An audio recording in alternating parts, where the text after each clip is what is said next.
田科长小心。小心，没事吧？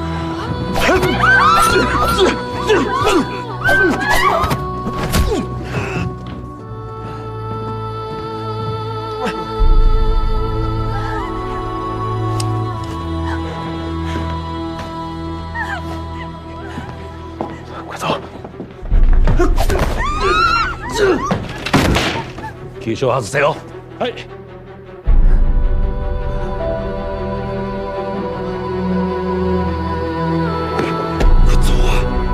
窗户下面会有咱们的人来接应。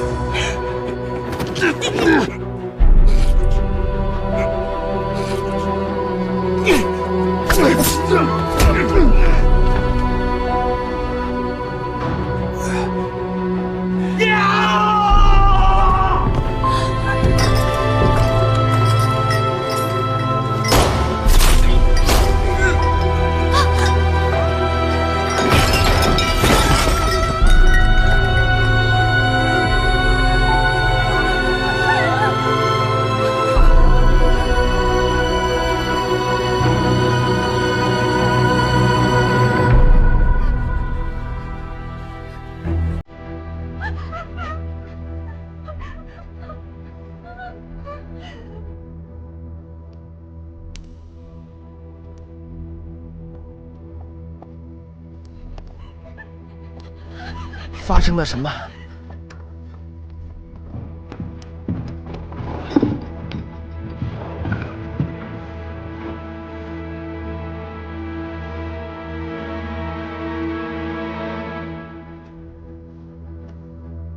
李先生，抱歉，没保护好你安全。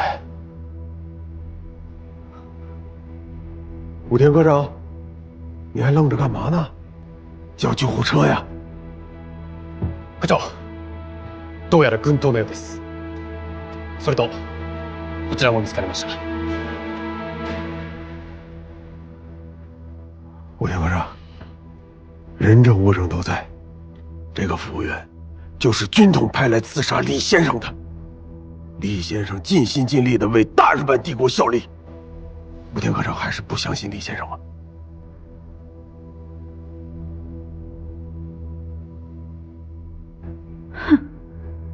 还真是一场小意外，还不快叫救护车！武田科长，李先生可是大日本帝国的朋友，刚刚差点死在抗日分子的刀下。今天如果在这出了什么岔子，谁负得起这个责？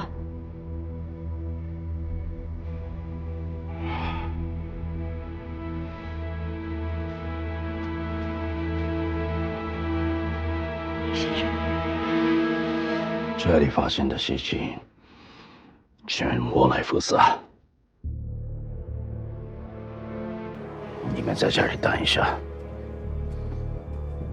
おい、こいつを処理しろ。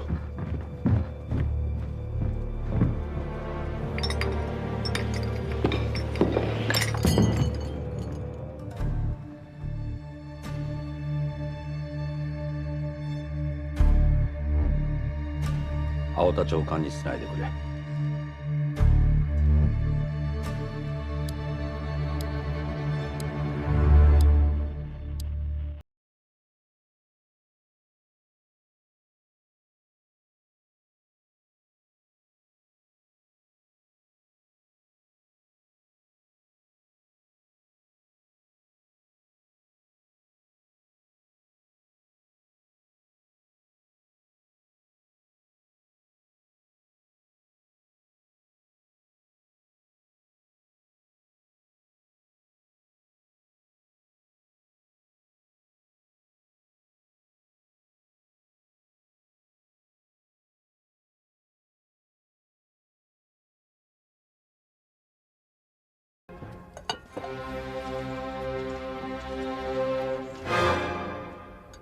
李先生，查理呢？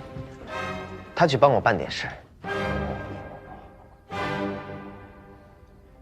近来发生的事，我很抱歉。我仅代表美军官向你赔罪。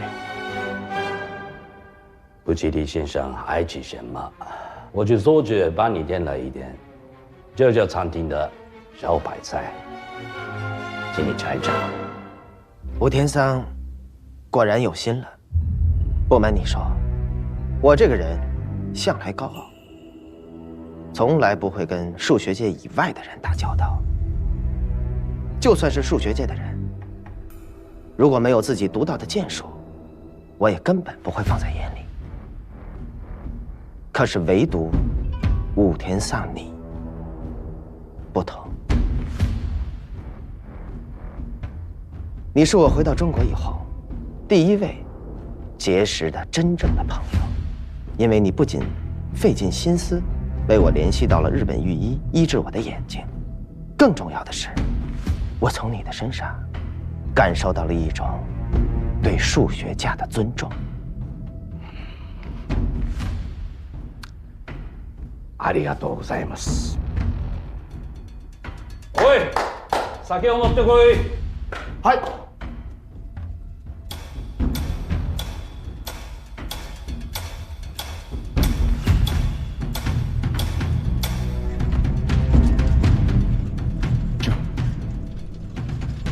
あれ。お前は早れ。これはここに。我科长はこれは好きだ。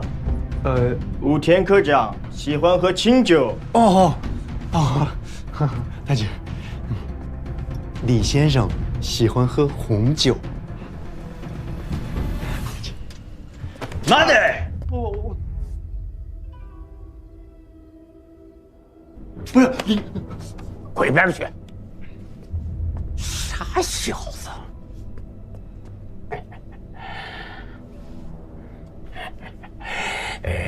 すみません，すみません。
小子再出现在你面前了，滚回去！すみません，すみません。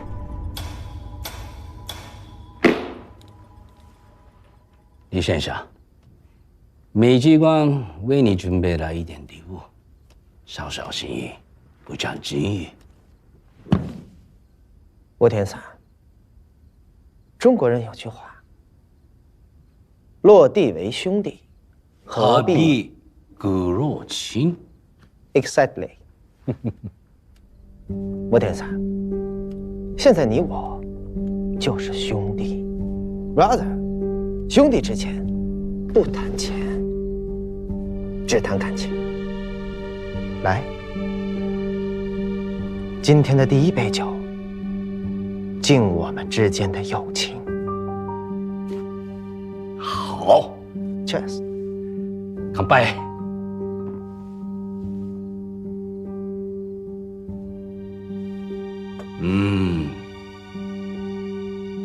既然兄弟之间不谈钱，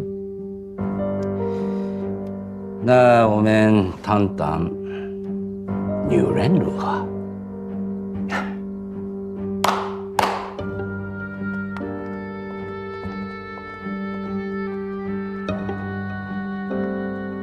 哎，快点来，快点！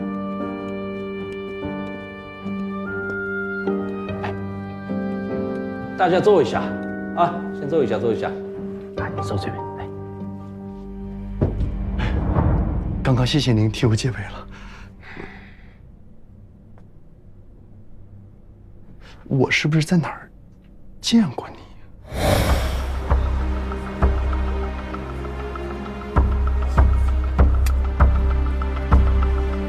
李さん、どうぞ。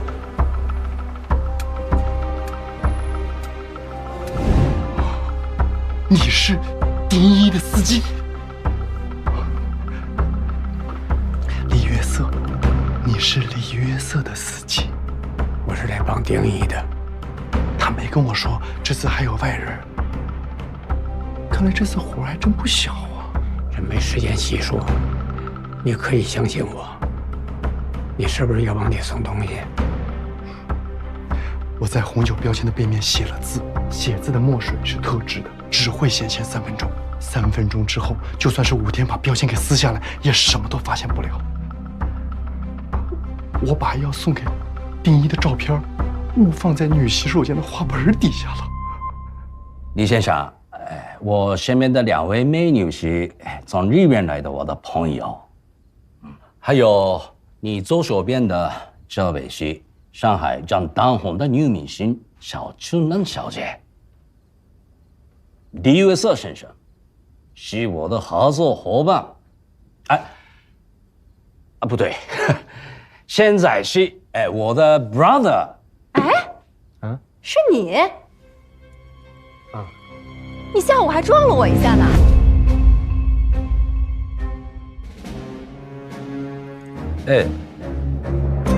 你们认识啊？是呀，下午刚见过，在朝生剧团，是不是啊？抱歉，这位小姐，我眼睛看不到。啊，不好意思啊。李先生，你去朝生剧团做什么呢？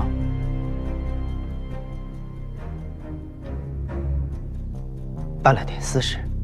私事？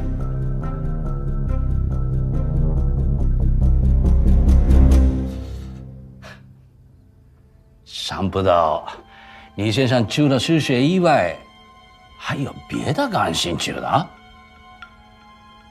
只是找了个人而已。那什么人能劳动李先生经理啊？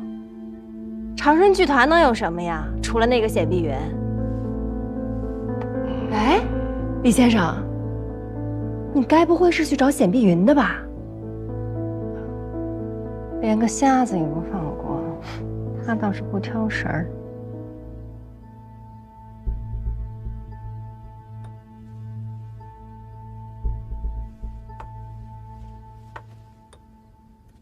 李先生，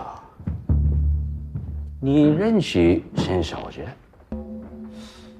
你们是怎么认识的？是呀，李先生，你跟我们说说呗。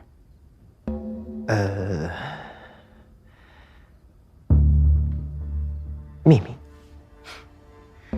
就讨厌你这说话说半句的男人。像那显小姐，当初也是上海滩有名的大明星，只不过现在嘛。但李先生，你看我跟武天嗓都这么好奇，你就说说嘛。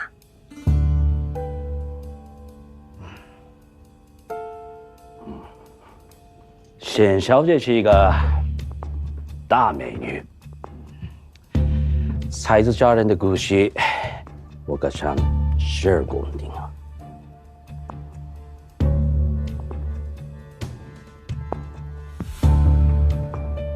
不错，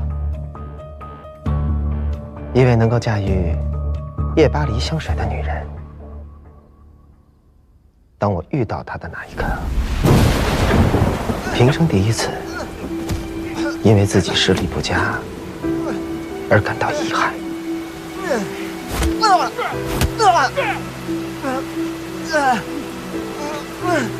小子，连我们马爷的钱都敢骗，再有下一次，你就死定了！走，是。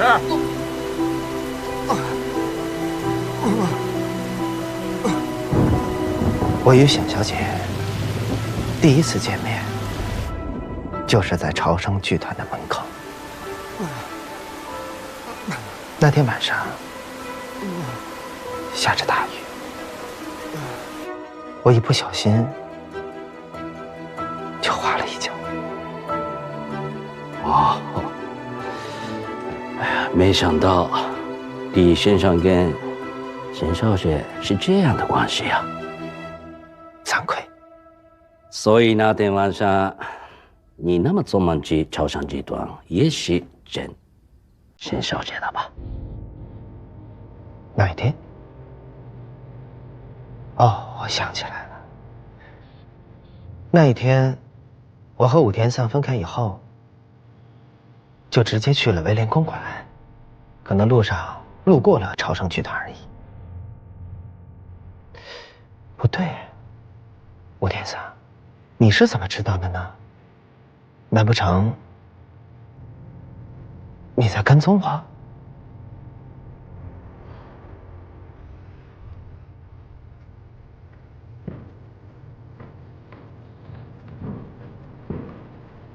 沈小姐，哎，李先生，今晚一会儿给你一个更大的惊喜。哈哈哈哈哈！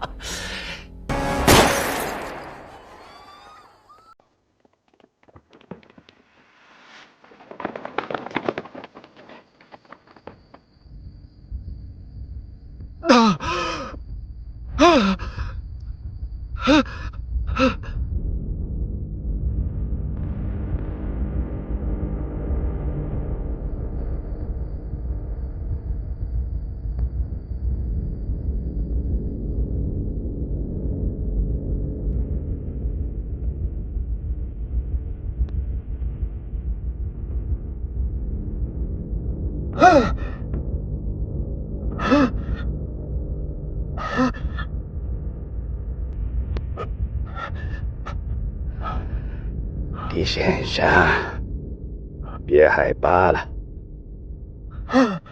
我刚刚已经把金蛋察觉了，一次长期的向你道歉。希望李先生可以重新考虑煤气管的合作。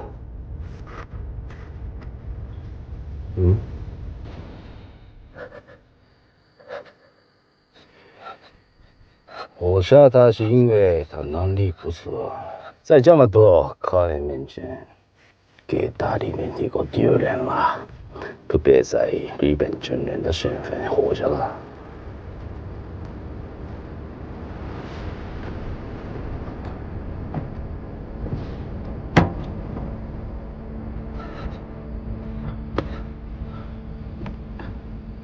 李先生，我的善意已经表达的很明显了。明天晚上，我将在大都会酒店设宴，暂时向你致歉，开启我们的新的合作。想必李先生不会继续吧？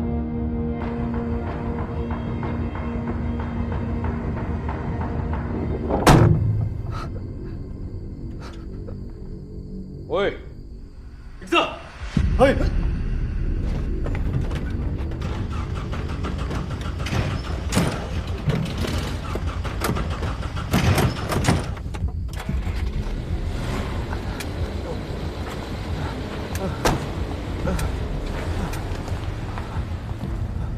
明天晚上，大都会酒店，武田说要设宴。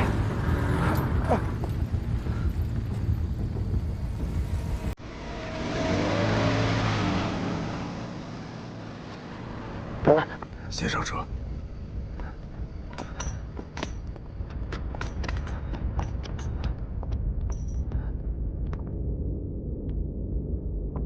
咦，看什么东西啊？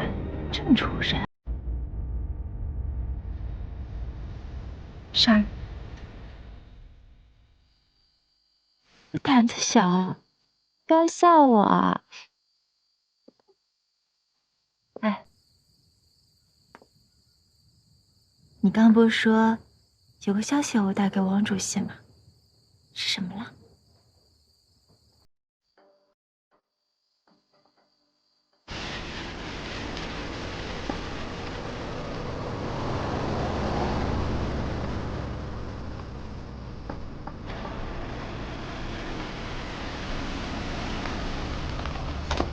顾总，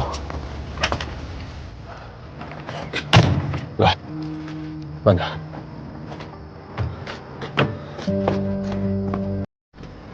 顾总，您先把他拖进去吧。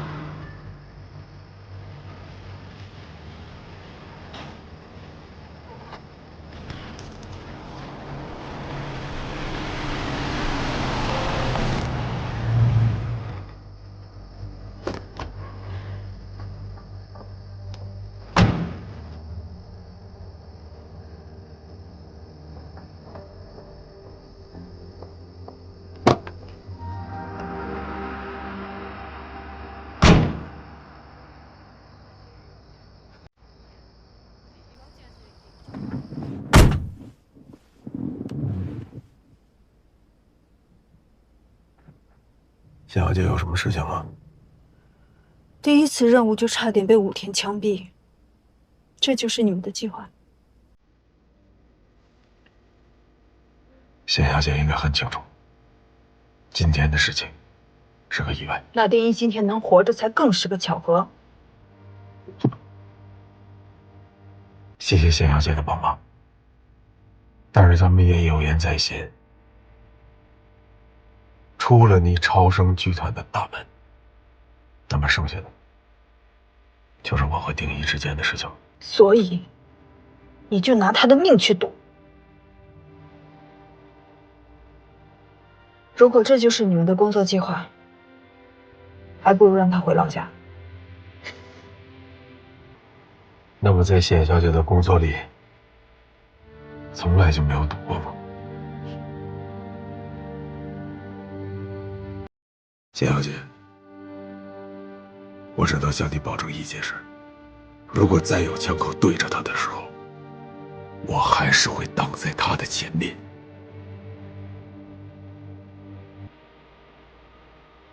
如果谢小姐没什么事的话，那就先回吧。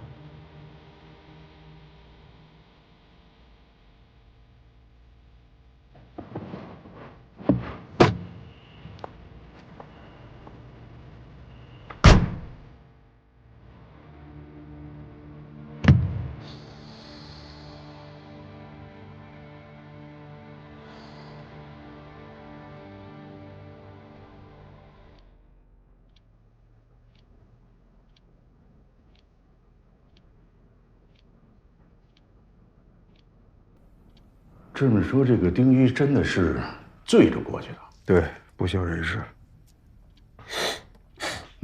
我知道了。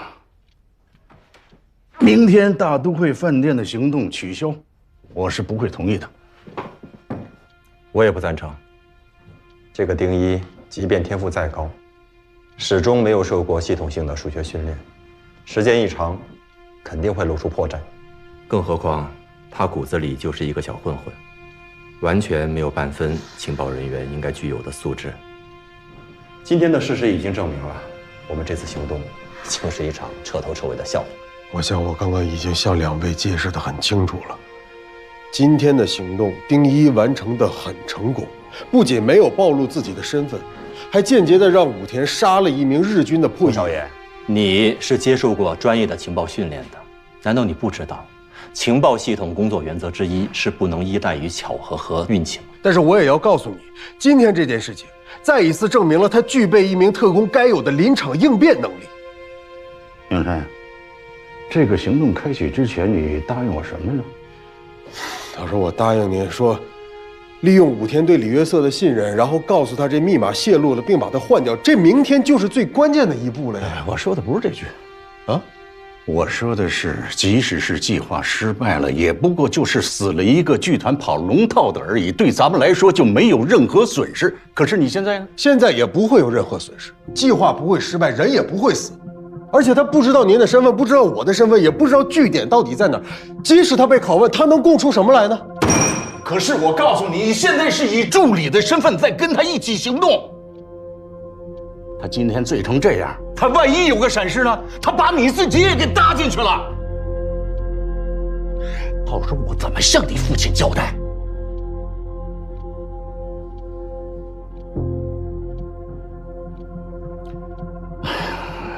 杨山，穆司令是我的老上司，对我有知遇之恩，他把你好好的交给我了。你要是万一有个三长两短，我真的没法向你父亲交代。这样，老师，我亲自打报告到重庆，这件事情、这些行动的所有后果，我一个人来承担，可以吗？生死不论。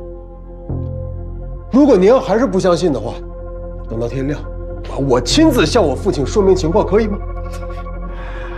这不用说明，你是你们顾家3代单传，就你一根独苗，你父亲是不会同意你冒这个险的。这就是我和我父亲之间的事情了，老师您就别操心了，好好补袜子吧。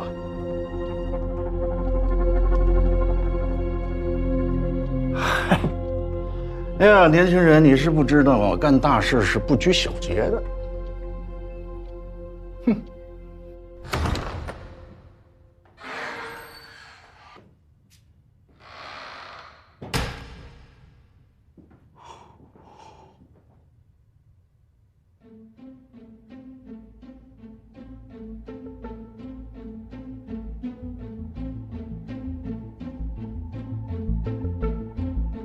林云，林云，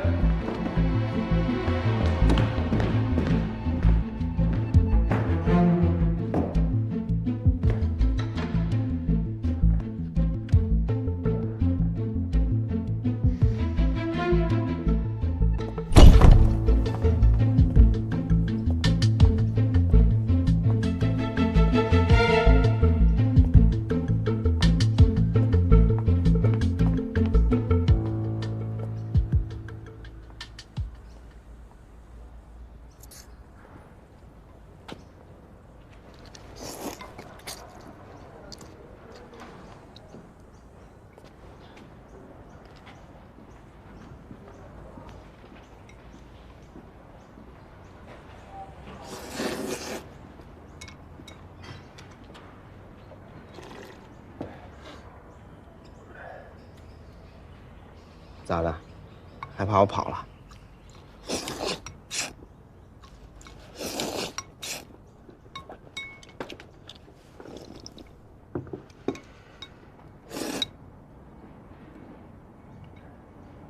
老板，再来2碗面。哎，好嘞。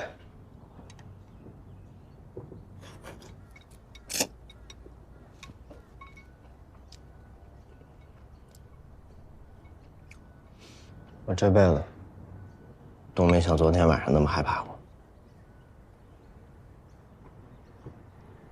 吓得我直尿裤子。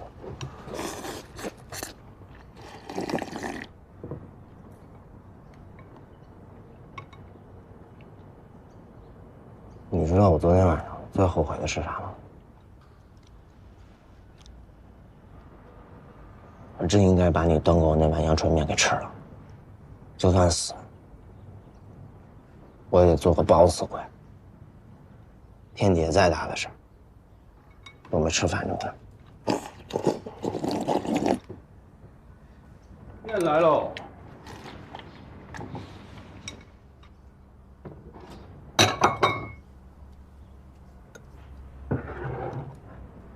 哦，你尝尝，指定比你给我安排那大蜗牛好吃。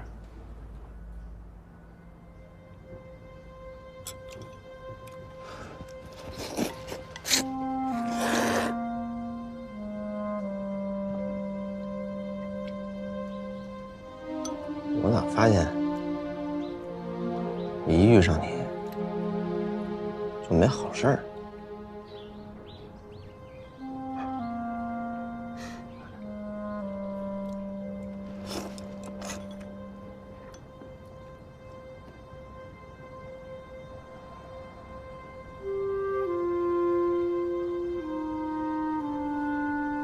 你这么看着我干啥？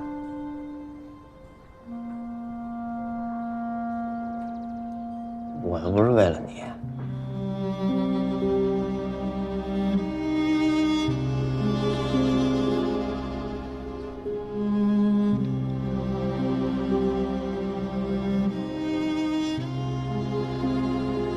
我是为了我娘。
哎，这是你家啊？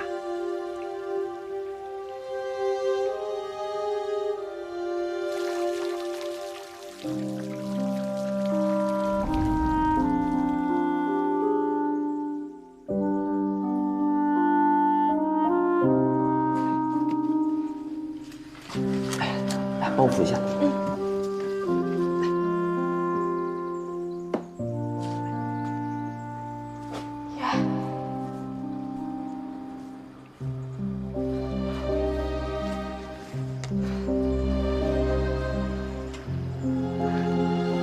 哥哥，是不是开花的时候你就回来了？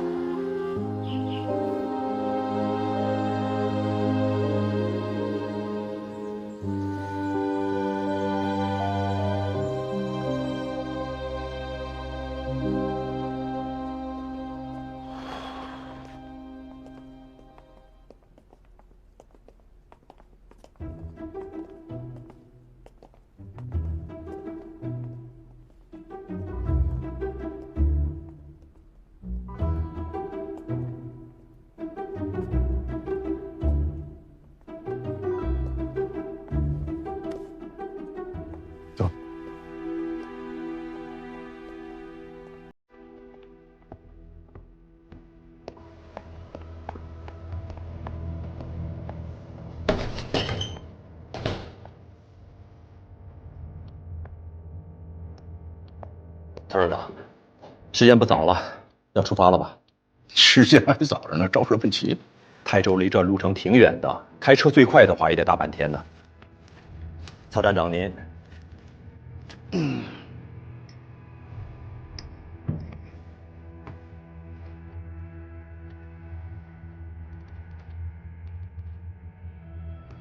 还是说从头到尾，你就没打算要去？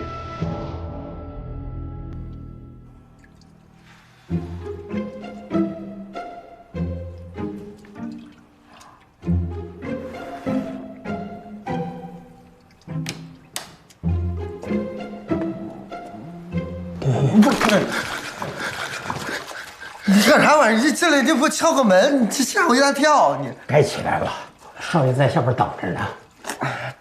啊，行行行，你再给我5分钟啊！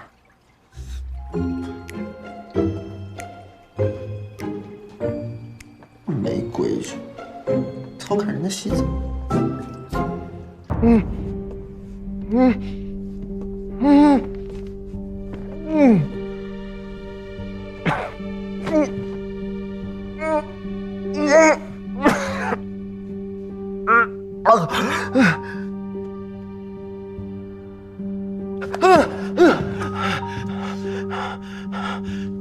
看到这些灯光亲切吗？又回到你熟悉的地方了，啊！哎，别过来，别过来！你别过来！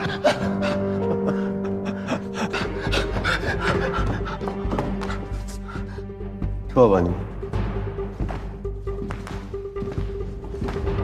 你别过来，转过去，转过去，解绳子。对面就是朝圣剧团。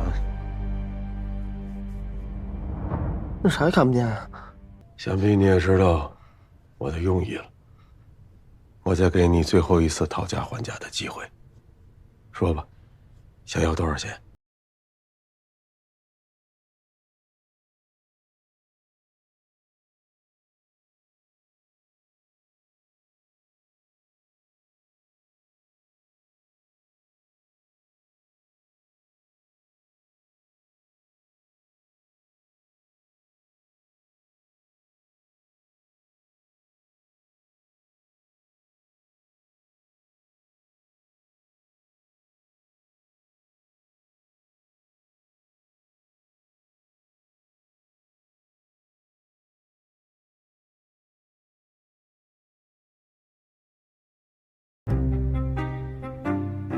这样，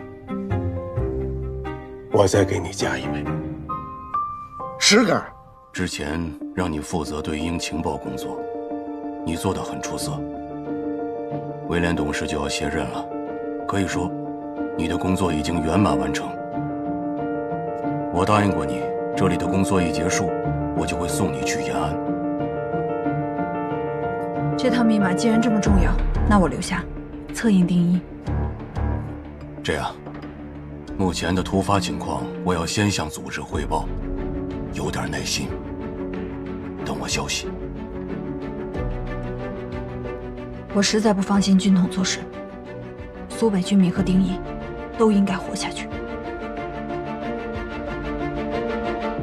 不，我10根也不干，钱给的越多，死的越快。我怕我有命挣没命花，我不干。怎么选这么个地方？看来他还是不太信任这个小替身啊。盘算着，万一他识破被俘，也没有机会供出咱们的据点啊。谁说你一定会死？再说10根小宝玉，是很多人都不敢想的天价。光是细节上严谨有什么用啊？就算蒋委员长来了，我也不干。哼，真是个异想天开的大公子。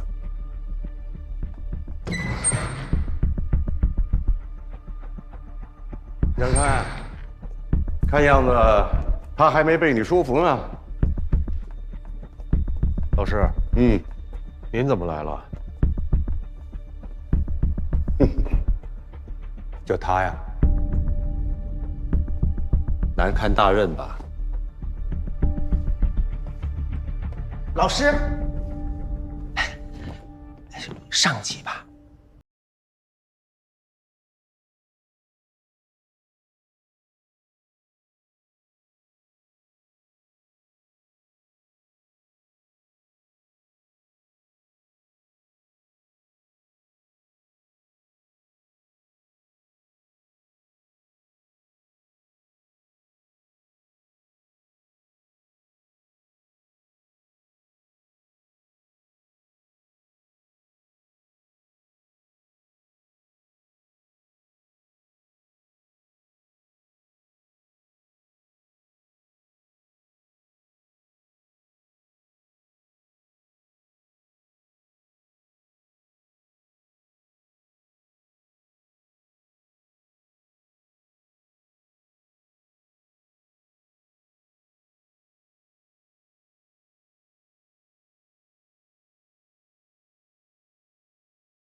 老师，他是个演员，6个小时，您给我6个小时，我来说服他。还要6个小时？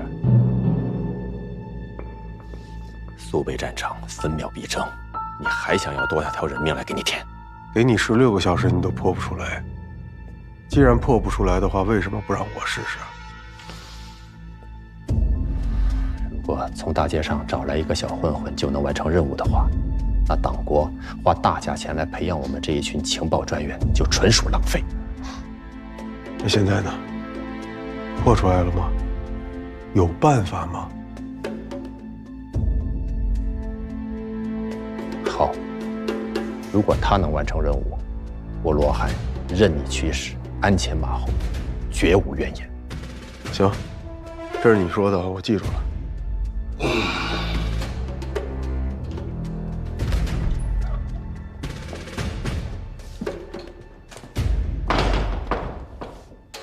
曹站长，深呼吸，深呼吸。约瑟的密码，即使是咱们恢复了大攻略的电台搜集情报，短时间内你有几成把握把它破译了？我做1成。如果破译不出来呢？苏北战场节节失利，你觉得上面会不会稳责下来啊？这就对了。我告诉你啊，你有所不知，他们顾家呀，在沪江一带是望族，当年委员长都受过他们家的恩惠。你就让他去折腾去，到时候要是任务失败了，有他顶在咱们前面，委员长也不会把咱们上海站怎么着。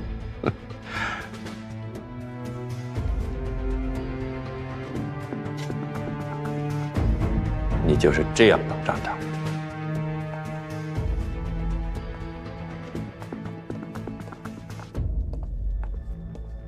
真是年轻啊！到我这岁数你就知道了，在官场上做人比做事儿重要。是。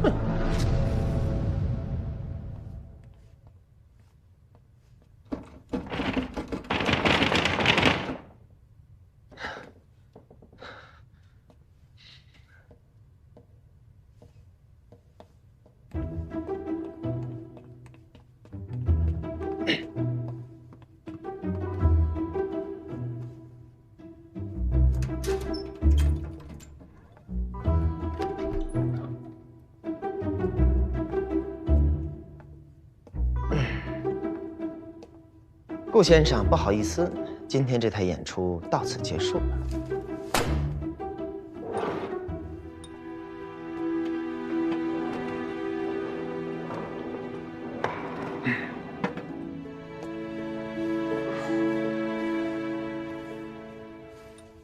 哎，别整那没有用的。我告诉你，劝我也没用。你也甭给我来那个恩威并施的那一套，在我这儿不好使。知道吧？你别说6个小时了，6天、6个月、6年，也没戏。小爷我一直就是这副臭德行，哎，所以我觉得你别在我这儿浪费时间了，踏踏实实的给我送回去。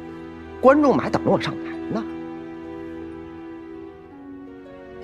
你真以为你还能回到舞台上，像以前一样逍遥自在？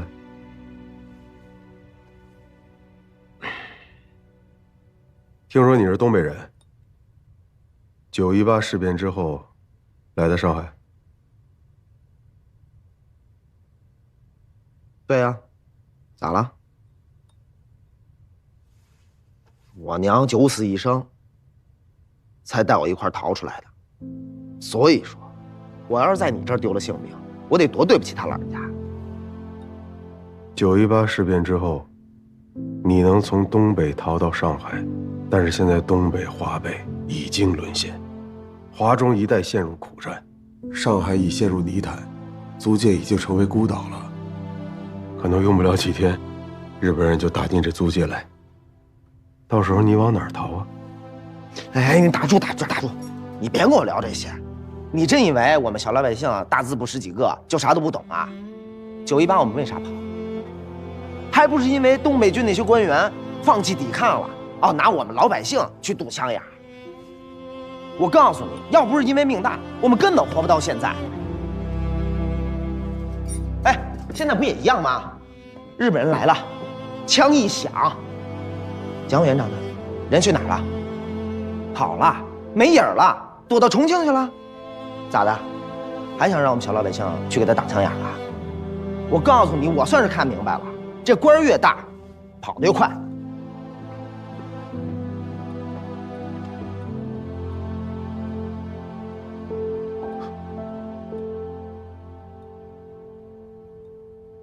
你说的没错，但如果每个人都这么想的话，那就离国破家亡不远了。哼，你别给我扣帽子，我们就是老百姓，那打仗跟我们有啥关系？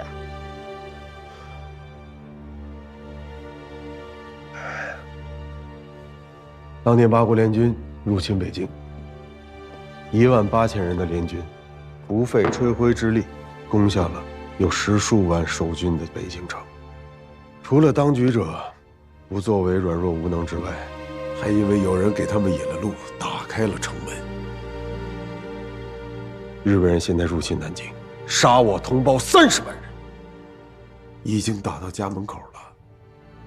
而你却还想当那个领头开城门的人？我咋领头了？我啥时候开门了？你别血口喷人啊！你替李约瑟教会了日本人，就是替他们打开了城门。你将刀刃对向了自己的同胞，你还说没有？我没有，我就是个老百姓，我是个演员而已，我就是他妈跑龙套的。我挣点钱怎么了？我想吃饱饭，我得活着，我有错吗？现在我娘还在老家等着我回白马湖给她养老呢。但是苏北战场上的中国百姓，因为你替李约瑟教的密码而流血身亡，这样你也无动于衷吗？你清高，你厉害，你多厉害啊！像你们这种出身的人，衣食无忧，当然可以忧国忧民了。我们呢？我们可以吗？你如果像我们一样，天天地里刨食，泥巴里打滚，活都活不下去，你就不会这么想了。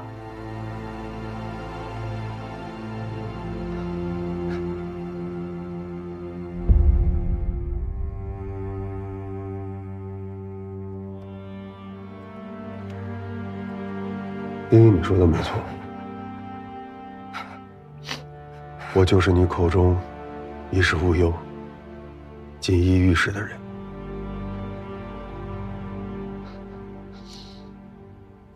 我的父亲就是重庆卫戍区的副司令，他是可以跟委员长坐在一起喝茶看戏的人。我不听，我不听，我不听，我不听，我啥都没听见，我不想被灭口。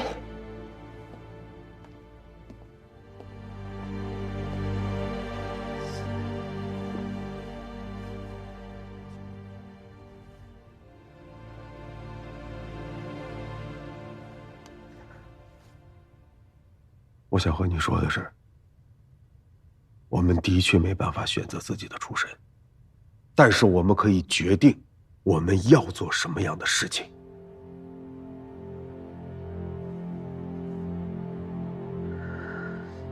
我们顾家呢，有一句家训，我从小父亲就教给我，想知道是什么吗？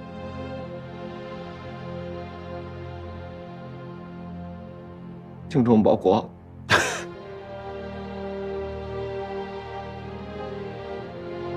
是身先士卒。所以丁一，无论以后碰到什么样的麻烦与危险，我顾养山一定会站在你的前面。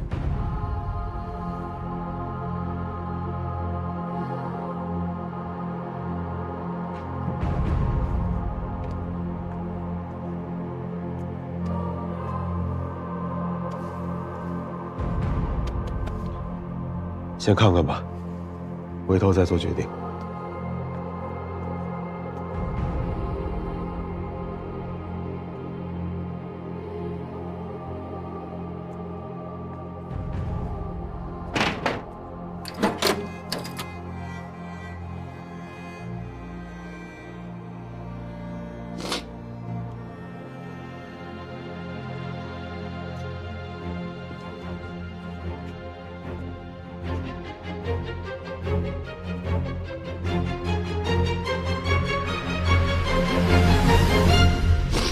谁没家训啊？老子也有家训。36计，走为上。让我们在悠扬的旋律中，继续着令人沉醉的夜晚。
近日日军在苏北、皖北的攻势猛烈。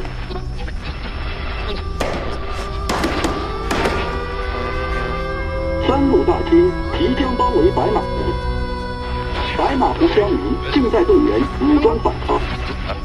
白马湖，现在我娘还在老家等着我回白马湖给她养老呢。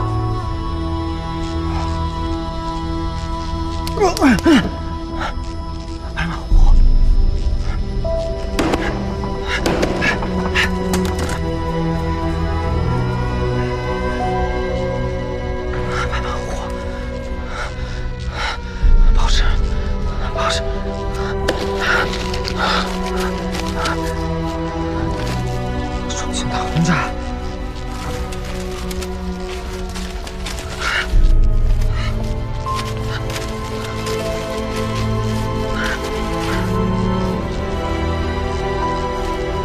南上大会战。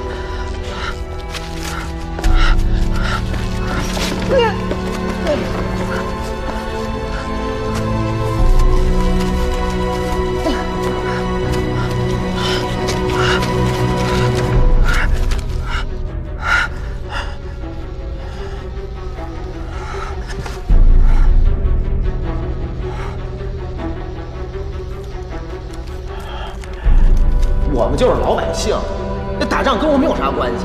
你替里约瑟教会了日本人，就是替他们打开了城门。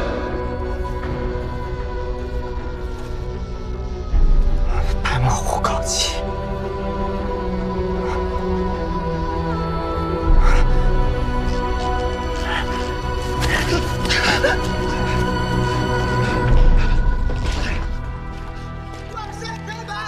白马湖高起，不能让日本人过去。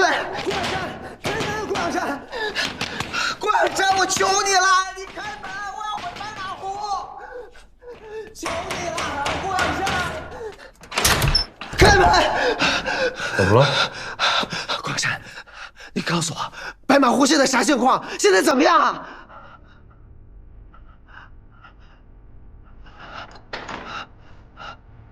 以现在的形势，白马湖撑不过72小时。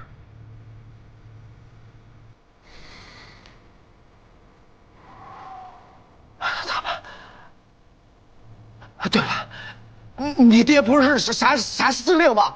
你赶快让他派兵去保护白马湖，去保护我娘啊！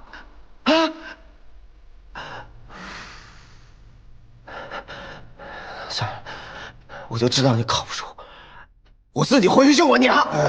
你别拦我！我也想救白马湖，我也想救你娘，但我有什么办法？日军现在就在白马湖，我们根本不了解他们的作战计划，就算援军去了，也是白白送死。你一个人回去能怎么样呢？你一个人回去连进都进不去。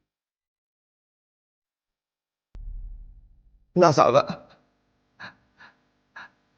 那我不能不管我娘啊！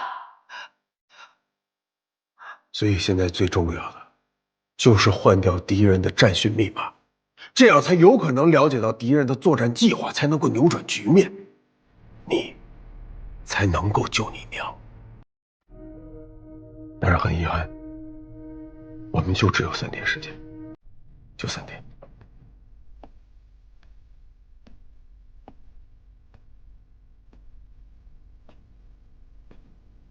所以这就是你找我的原因。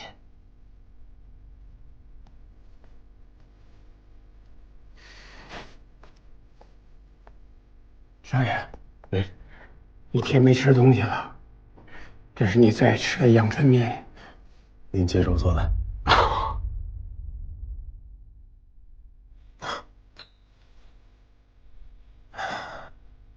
爷爷，如果你执意要走，我也不拦你。但是走之前，把这碗面吃了。路上别饿着肚子。尝尝吧，顾叔做的阳春面和别人做的不一样。来。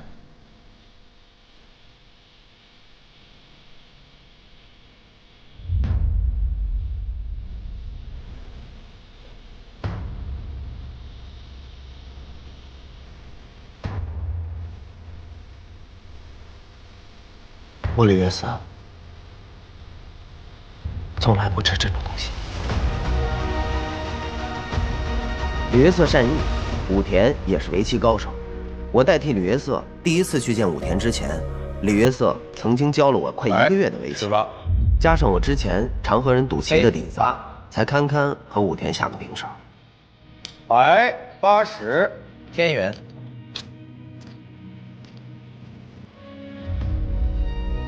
白2、3出，1-3断。白1吃，1-3再扑。哎呀，你这是要倒脱靴啊？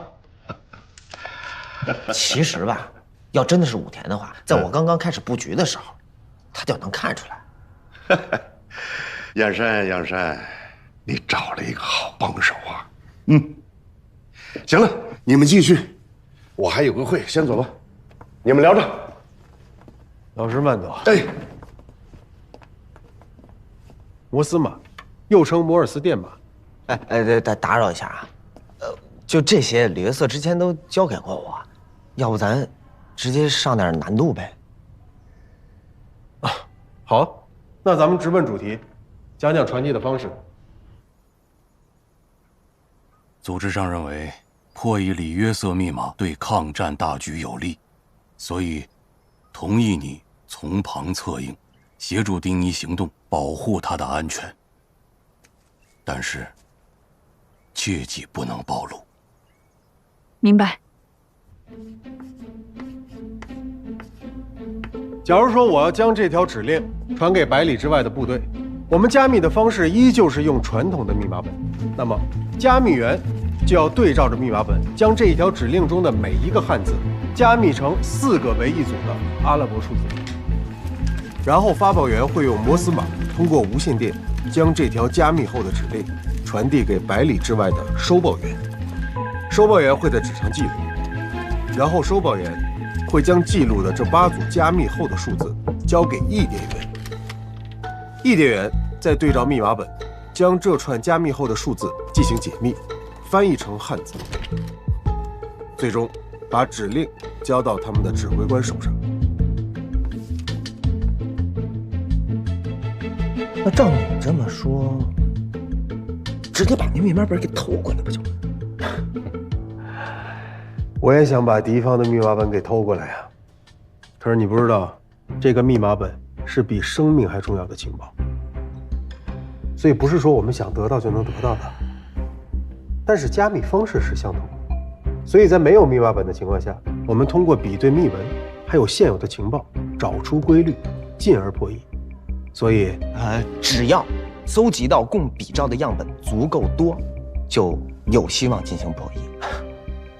是啊，所以说呀，这个世界上没有绝对安全的密码本。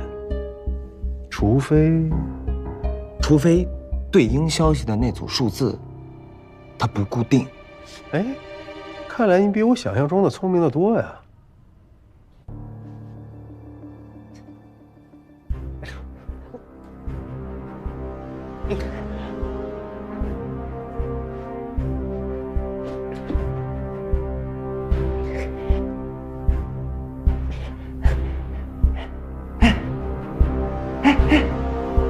醒醒！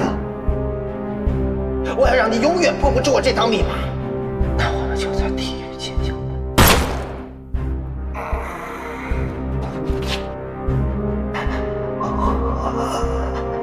在你们将会成为你死生的噩梦。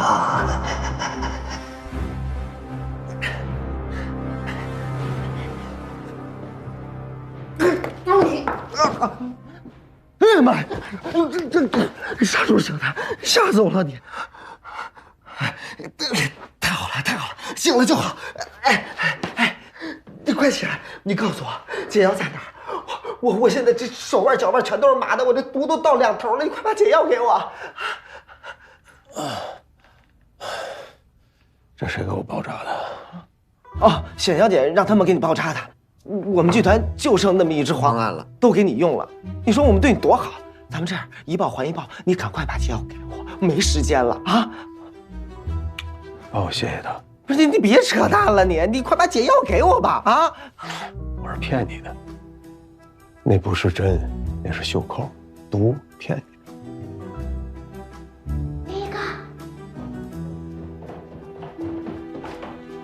给一个。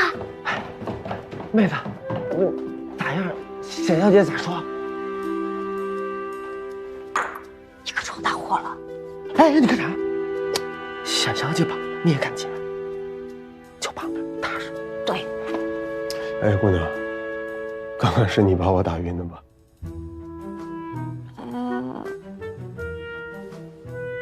第一个你饿了吧？啊，大哥，要不你也吃一个？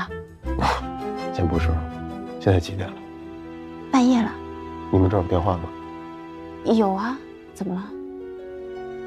麻烦你一下，我给你个电话号码，你帮我打过去，告诉接电话的人，天亮之前马上到海关办理一个英国护照的出入境记录，照片就用我的，名字查理固。电话有是有，就是在碧云姐的办公室里。对，我还得经过碧云姐同意。没错。姑娘，我告诉你，再晚你们家丁一哥就活不了了。他告诉日本人我是他的助理，而且刚刚回国，日本人到时候一定会去查验，再晚就来不及了。能招来煤机关的密电科长，丁一还真是出息了。今天的事情得尽快跟他们说。好的，天一亮我就走。至于跟丁一在一起的那个，玉姐，哎呀，小祖宗啊，跟你说了多少次了，进门敲门，进门敲门，你怎么总是记不住呢？对不起，老爹。碧云姐，我想打个电话。这么晚？地下室，丁一跟那个朋友让打个电话，说要办个护照，日本人会去查验。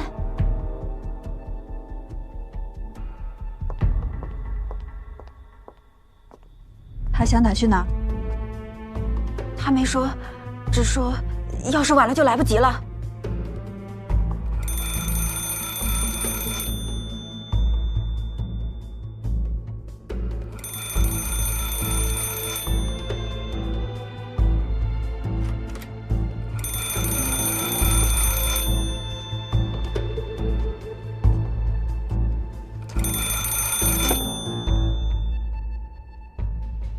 长泽造船厂。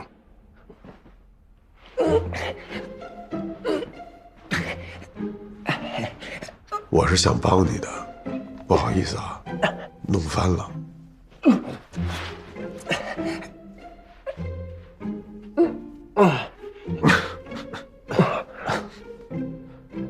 你干啥你？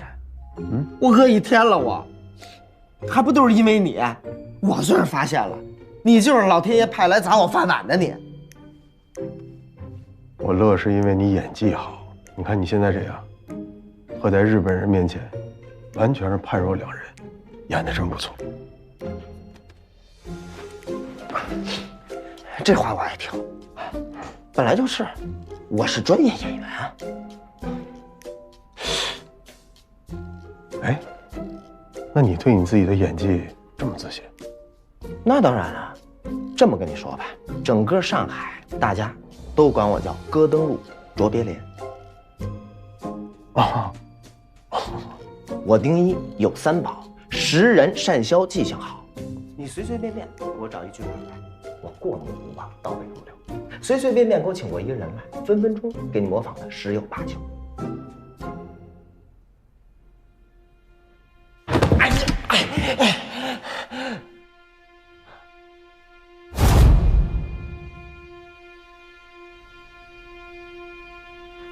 那这样，我不砸你的饭碗，我给你一个饭碗，给你个角色，绝对的主角，怎么样？有信心吗？啥意思？就是你继续模仿李约瑟，继续演他。我不，你都说了，李约瑟是汉奸，我不做汉奸。你看，你之前帮李约瑟给日本人上课，那的确是有汉奸的嫌疑。但是我不一样啊，我是锄奸队的，你帮我不就是在立功吗？那我也不要。日本人给你多少钱，我分文不取，在这基础上，我再给你翻一倍。那也不行。这么说个定义，如果日本人要是知道真正的李约瑟已经死了，而假的李约瑟就在朝圣剧团，那你说日本人会怎么做呀？姓顾的，你算计我可以，你不能算计我们剧团。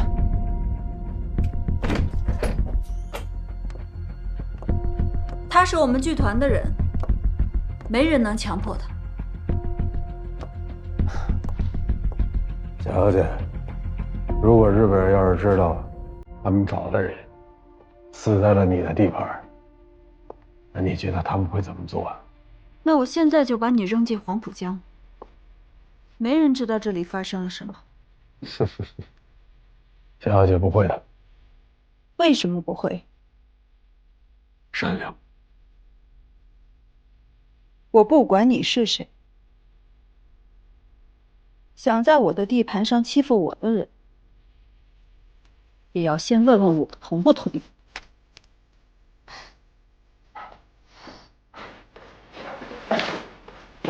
沈小姐，我一直以为我是咱们剧团的累赘，没想到您对我……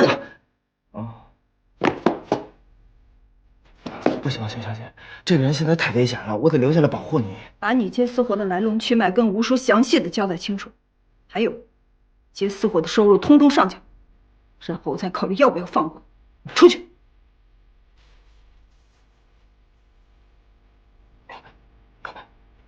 我现在就走，我马上就走。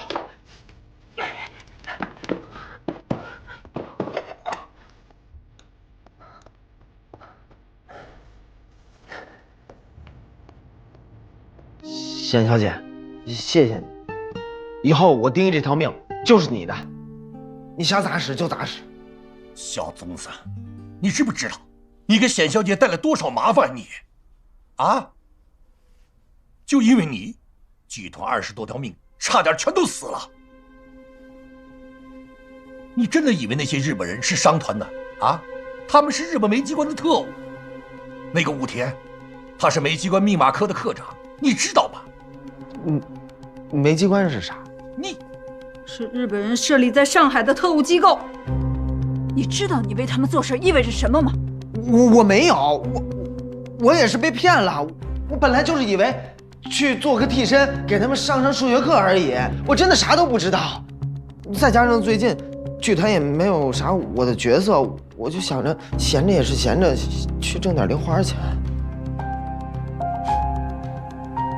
看来是我们剧团亏欠你了。没有。现在日本人已经盯上我们剧团，他留下来也很危险。要不这样吧，你收拾行李，赶紧走吧。沈小姐，我知道错了，我真的知道错了，您可千万别赶我走啊！整个上海滩，我除了您，我谁也不认识，我都不知道我从剧团走出去，我能去哪儿？要不这样，我现在就睡回我以前的地下室去，我保证每天足不出户，而且我……那倒不必。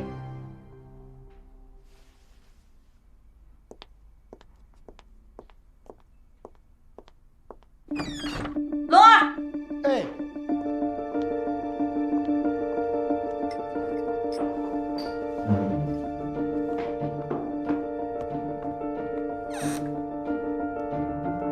小姐，你找我？带他去火车站，送他去白马湖，去找他娘。哎，沈小姐，小姐你放心啊，这事我一定给你办好，我一定帮你把人送给里边的啊。走。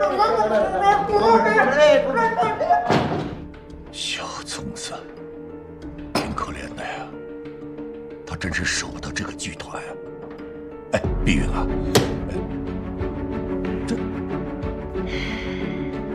这钱让罗二交给丁一他娘。哦，他不走，麻烦更大。另外，先生那边回信了吗？顾阳山到底是何方神圣？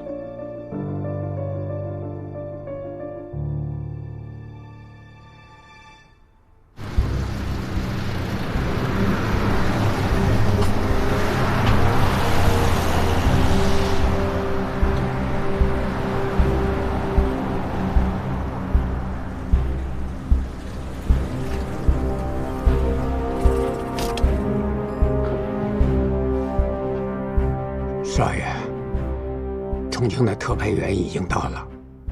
李约瑟一死，这事儿恐怕不好交代。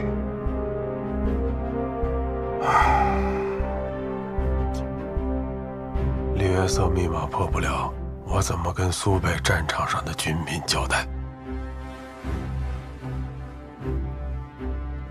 顾叔，大都会饭店424房间，我去收拾。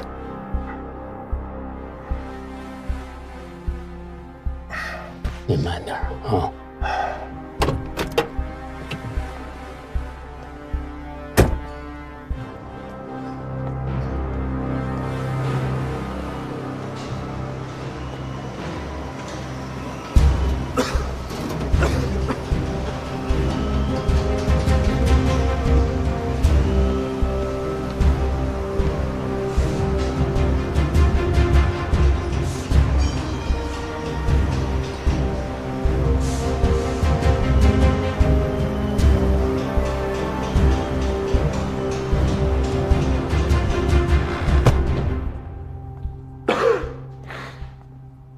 站长，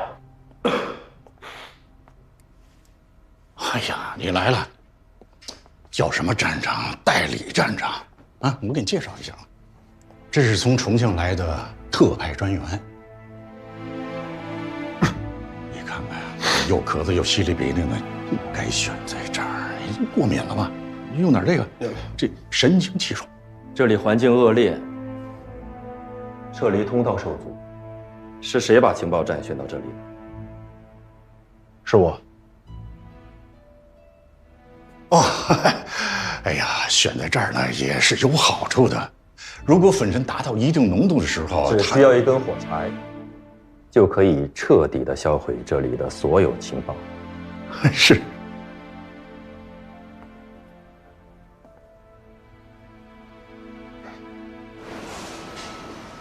戴局长让我来问问。煤机关那部机要电台，你们到现在截获了多少情报？罗专员，您有所不知，这套密码是李约瑟对日本人的投名状，凝聚了他毕生的心血，所以用传统的频率分析法和密钥穷举法是根本起不到任何作用的。就算您今天把全世界所有的密码专家都请来，也不可能在短时间之内破译，就更别说重庆的密码专家了。所以。你们不是选择怯战，而是抗命，是吗？这话说的有点大了。我们怎么能抗命呢？我们已经有个办法了。仰山，跟罗专员说一说咱们劝降李约瑟的情况。李约瑟就是那个日本的密码专家。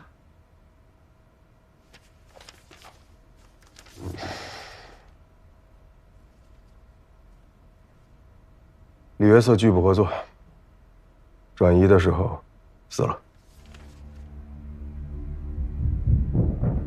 不是，死了？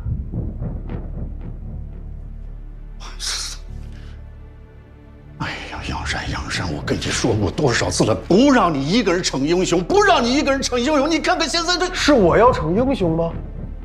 我提前跟您报备了，您派人去了吗？我但凡要多点帮手的话，李约瑟也不会在今天。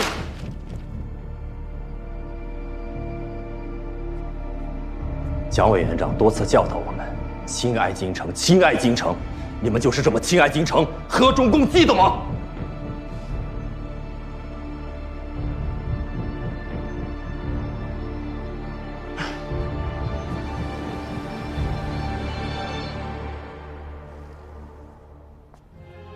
罗专员，您刚来到上海，所以你对你口中说到的“你们”，并没有足够了解。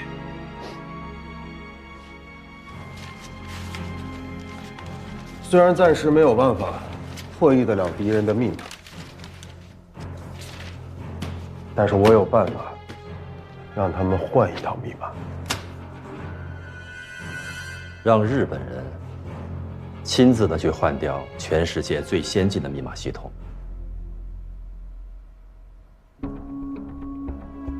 你疯了！短时间内我肯定不行，但有一个人应该可以。沈小姐，我知道错了，你别不要我！你放手吧，别喊了，你再拖，火车都赶不上了。你敢踢我？孙乳娘给我的鲁班锁摔坏了，你赔得起吗？你多大人了，还玩小孩的玩具，没多奶吗你？要你管？不可能！怎么不可能？利用武田对李约瑟的信任，让丁一去劝服武田，相信这套密码已经泄露了，并让他主动换掉密码。这就是我能想到最快的办法。可这个人他不是李约瑟，李约瑟已经死了。任何一个认识李约瑟的人都可以轻易地拆穿这个骗局。周专员，您不认识李约瑟。李约瑟是从小生在英国，长在英国，而且常年埋头于书宅中，所以在他回国之前，认识他的中国人就只有我一个。可据我了解，这个李约瑟回国已经很长一段时间了，难道他就没有公开露过面吗？他还真的没有公开露过面过，因为他知道为日本人工作是会丢了性命的。所以在他回国的这几个月里，他根本没有公开露面过，就连酒店的清洁工要给他打扫的时候，他都不同意。所以很多人都认为丁一才是真正的李约瑟。哎呀，不好意思，不好意思。罗专员，我能说一句话吗？我倒觉得呀，这个计划未必不可一试。关键在于啊，丁一不是咱们的人。如果计划失败了，不过就是死一个跑龙套的而已，对咱们来说没有任何损失啊。如果这个计划要是成功了，这就是咱们扭转局面的一步好棋。这可是咱们空手套白狼的好机会，一个好买卖，何乐而不为？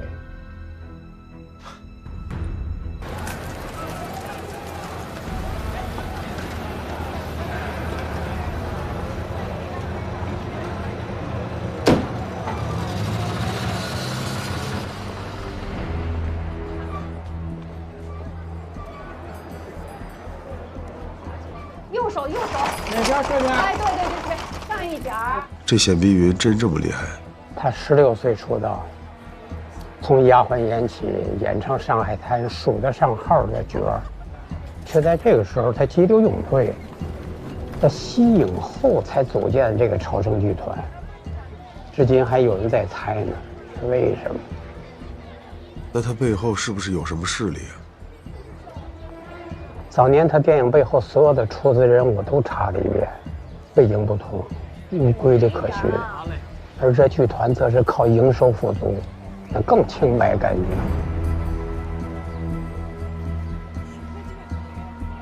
咱们能不能进去搜一搜？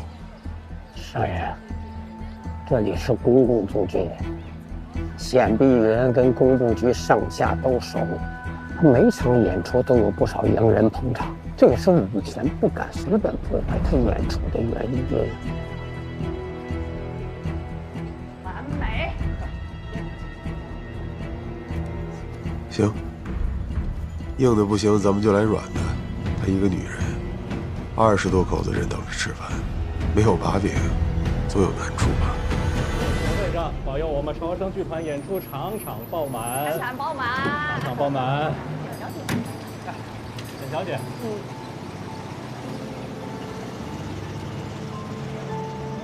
简小姐，简小姐，您回来了，来，这是咱们的加演海报。在讲面，好，走。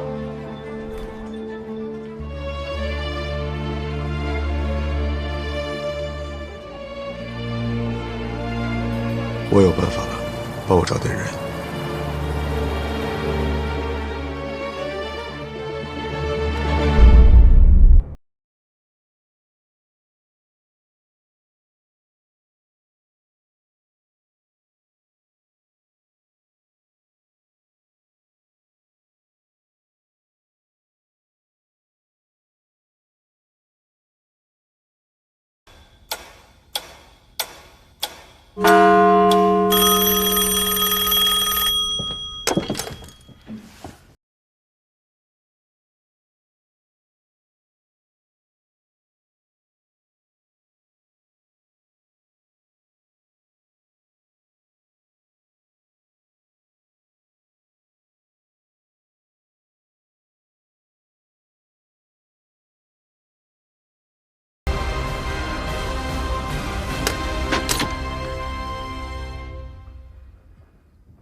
我千里迢迢来到这里为你们工作，却被你们3番5次的猜忌，今天还落得如此狼狈的下场，我真的是瞎了眼。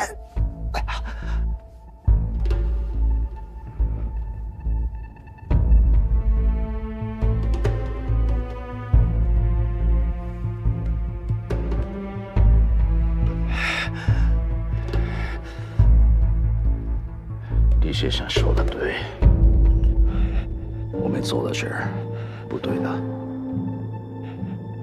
我们要不得不怀疑所有人。李先生，我送你去医院，医生も病院に連れてくんだ。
今天晚上的事情，是不是你们提前安排好的？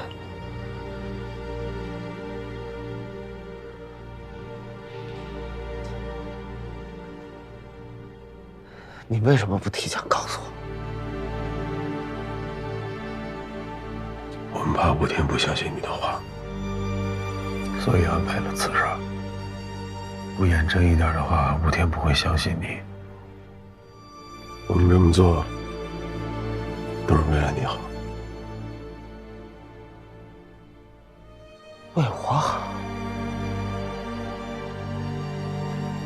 为了我好，你就能让老顾去死吗？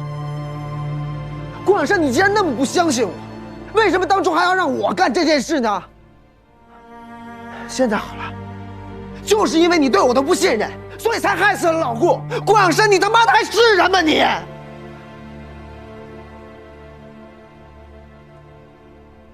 你以为我会让老顾去送死吗？顾叔是名军人，但他更是我的家人。我阻止不了他上战场，但是谁又会让自己的家人去送死呢？不行，这绝对不行！我说顾叔，您就别劝我了，不然还有什么？少爷，您身份不合适，要去也是我去。您去？您这腿合适吗？您这腿……你别犹豫了，这是最好的办法了。你别忘了，我除了是顾家的仆人，还是一名军人。如果你的身份暴露了，丁就死定了。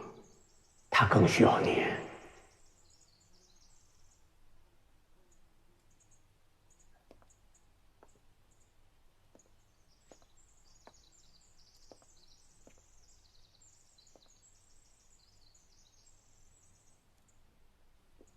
顾叔，这样，我们两个交手之后，我把您倒到窗户边，然后顺势把您推下去。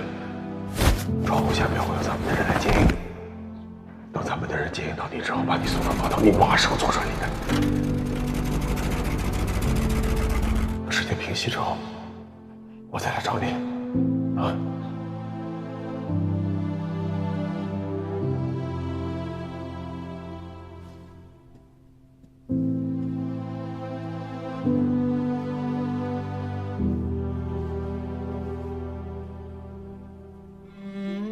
今天的计划明明是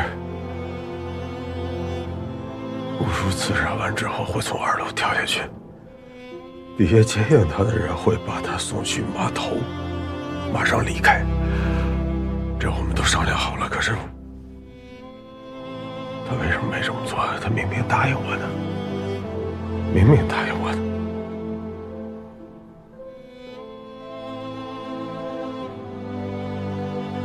但是丁仪，我告诉你，今天晚上的计划，无论是我死还是顾叔死，我们从来都没想过让你去死。我答应过你，如果有危险，我会站在你前面，这一点我永远不会骗你。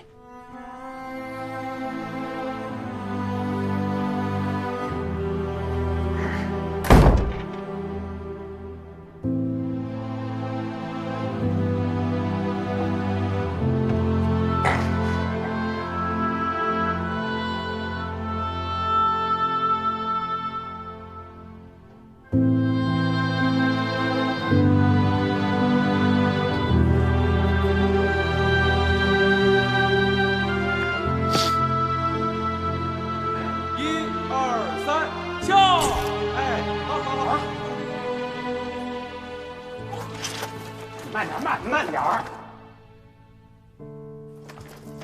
哦，哎，看看，慢点儿，快起来！哎呦，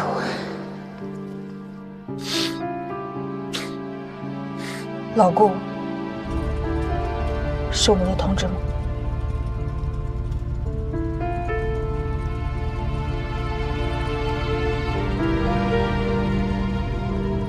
老肖同志，武田生性多疑，丁仪的实战经验又不够丰富，我怕万一丁仪说服不了武田，所以我决定为他留一个后手。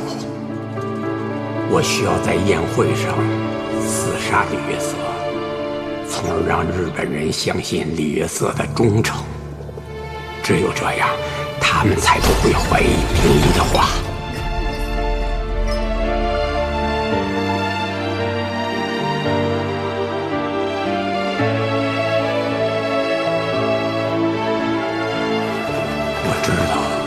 是一条不归路。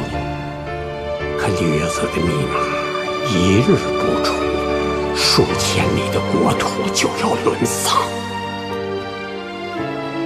我在顾正则身边做贤妻能子潜伏多年，如今已事成死期。若能在国难当头之时尽一份力，这辈子也算死而无憾。请原谅我的先斩后奏。丁一是个好孩子，就让我再送他一程吧。亲爱的同志们，永别了。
そうだな。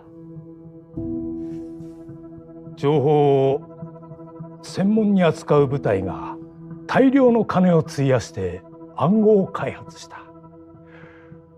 しかしそれが全て無駄になってしまった。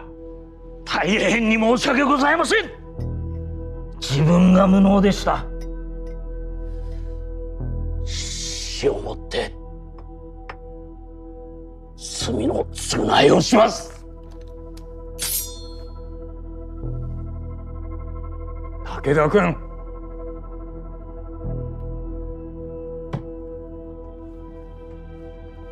武士道の精神は立派に見えるが、君が死んでもすでに取り返しはつかない。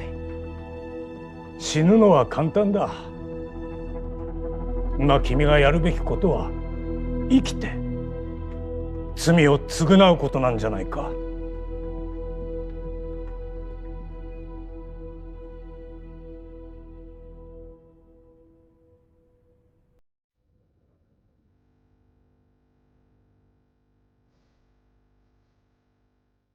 自分は金がね、竜エサーに問題があると疑ってきました。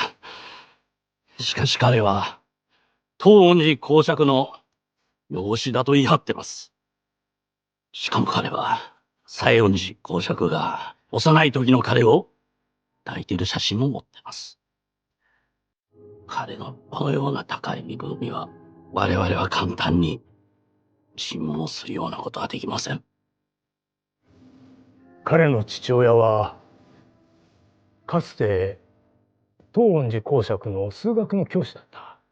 その点については公爵が彼を推薦した際にすでに検証済みだ。養子であるかどうかは。とおっしゃいますと。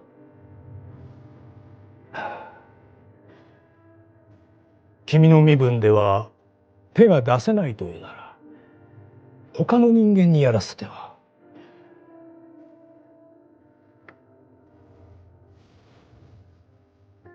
中国には日本の天皇陛下のような方が存在しないから各自が勝手に行動する。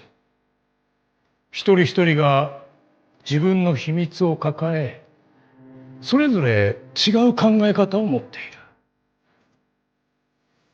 彼らと付き合うには技が必要だ。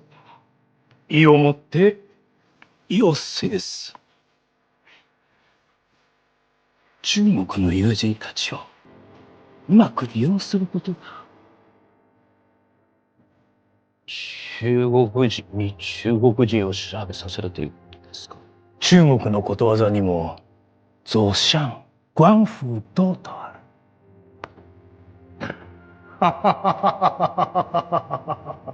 走向官府道。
那个地儿，说不定还有更大的舞台等着我呢。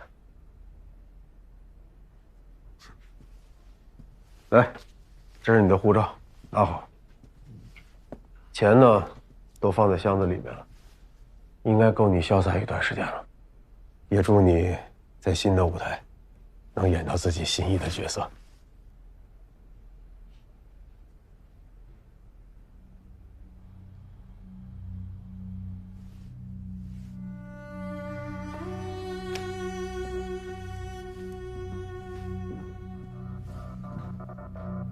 干嘛去？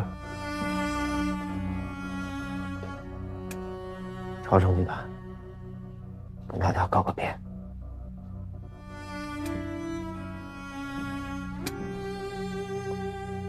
组织上已经同意让剧团的人先撤离。我跟大家打过招呼了，明天就以巡演的名义让他们先去乡下避一避，等风头过了再回来。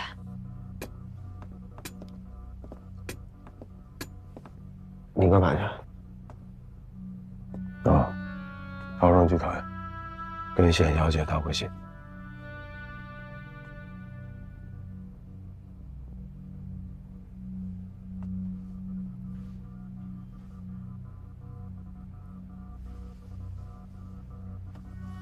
这次我们取得了巨大成功，那日本人还有这个军统一定是盯上我们了。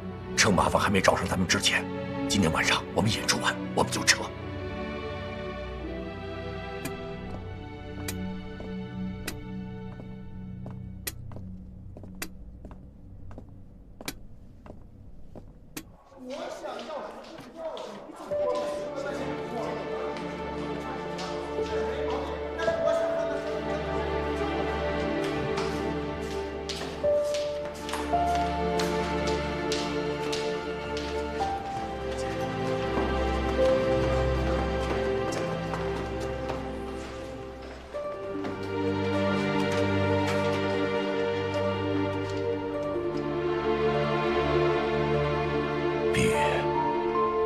我理解你的心情，毕竟这个剧团是你一手创建的，你不想看它毁在你的手里。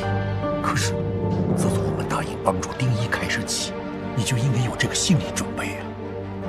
再说，只有保护好这些团员，总有一天，我们会成立一个新的剧团的。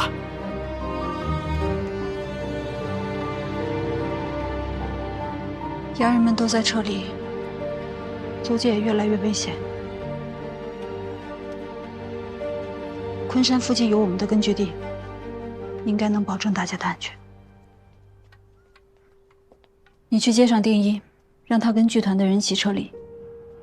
还有，红玉申请入党的事儿，也可以提上日程。好了。玉云啊，你是有这么热闹的？嗨。沈冰云小姐在吧？这个女人是谁呀？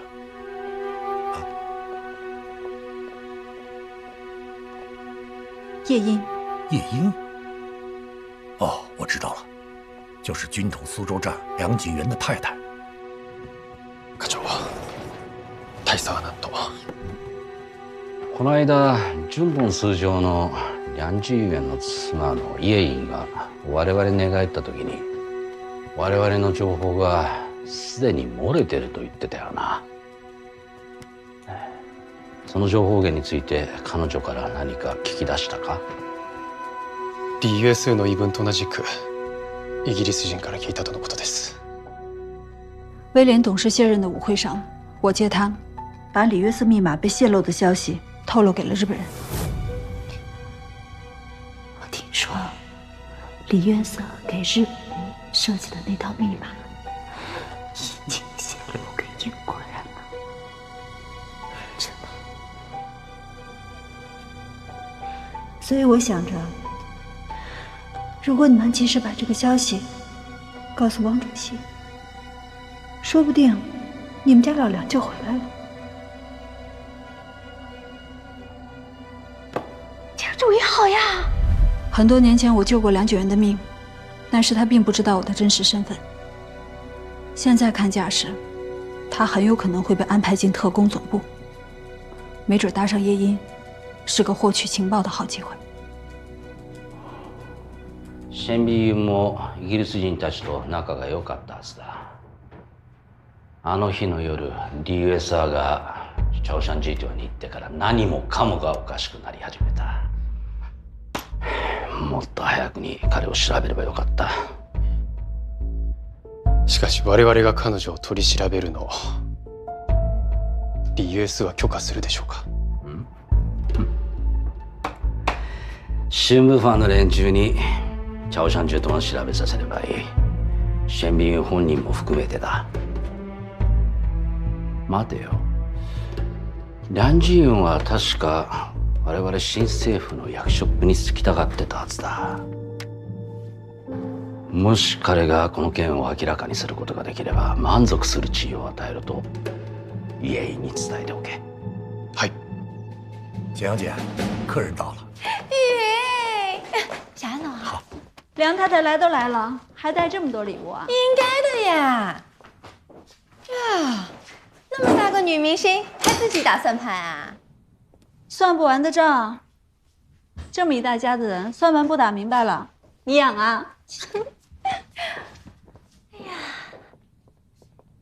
哎，我第一次来剧团玩，很有意思的嘛。而且你们这里啊，弄得真的老领的。什么事这么高兴？进来说。走，哎，我来吗？可以谢谢你的呀。耶，日本人密码泄露的事情，记得吧？我讲给日本人听的时候，不相信的，说什么？我们这套密码保密等级很高的，不可能泄露的。出洋相了吧？不过，这么机密的事情，你怎么从英国人那里知道的啦？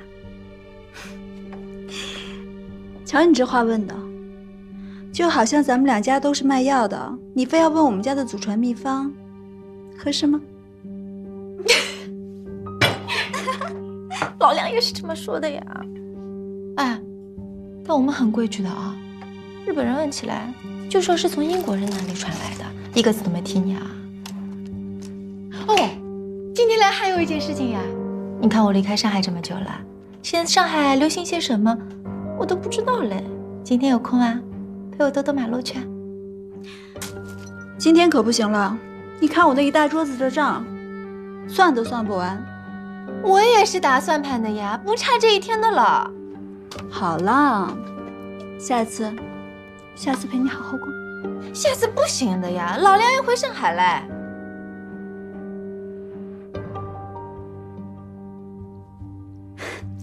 恭喜老梁！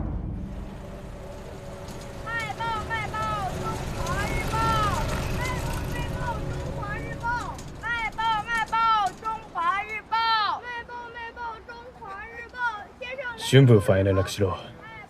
報道開始だ。はい。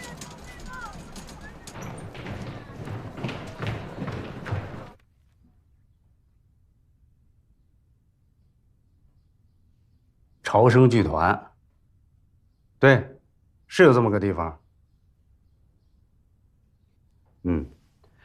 你放心，太君，你只要钱到位，都好办。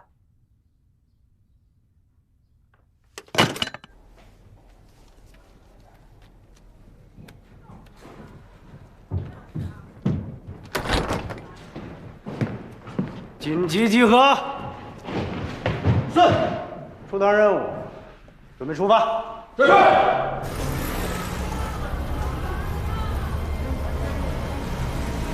你最好嘞。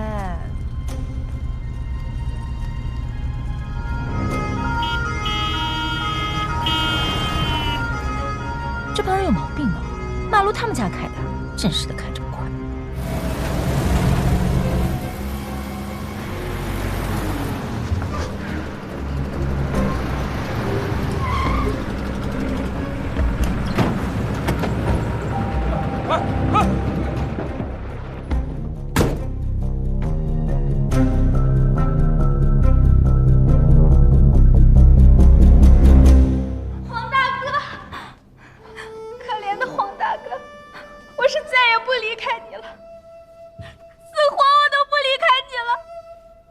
我偏要你离开他，偏不许你们在一块儿！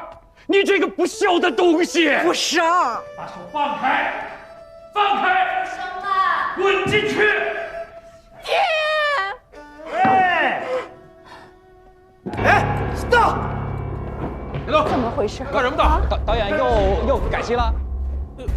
干嘛呀？这是？一个个歪瓜裂枣、五颜六色的。我们排练呢，别捣乱！杀了！别不要办事！有人向巡防举报，说朝圣剧团里有人私藏鸦片。我们奉命搜查拿人，所有人全部带走。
火一直独舞，破碎的蜡拖着温度，红透过眼眶，摇曳那微弱的一盏无助。花捧起朝露，皲裂的身躯化成泥土。等天边日出，第一缕光辉替我起舞。家隔着迷雾，没有方向，也没有退路。在眼下痛苦，假的戏真的人说不清楚。风去往何处，摇晃着谁的床，低声的诉。心沙沙作响，或是你，或是我在感伤。他在守望茫茫原野上，泪水拂过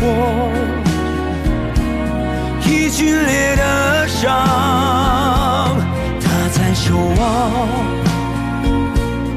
阴影里流浪，夜色落幕，回首已是天涯。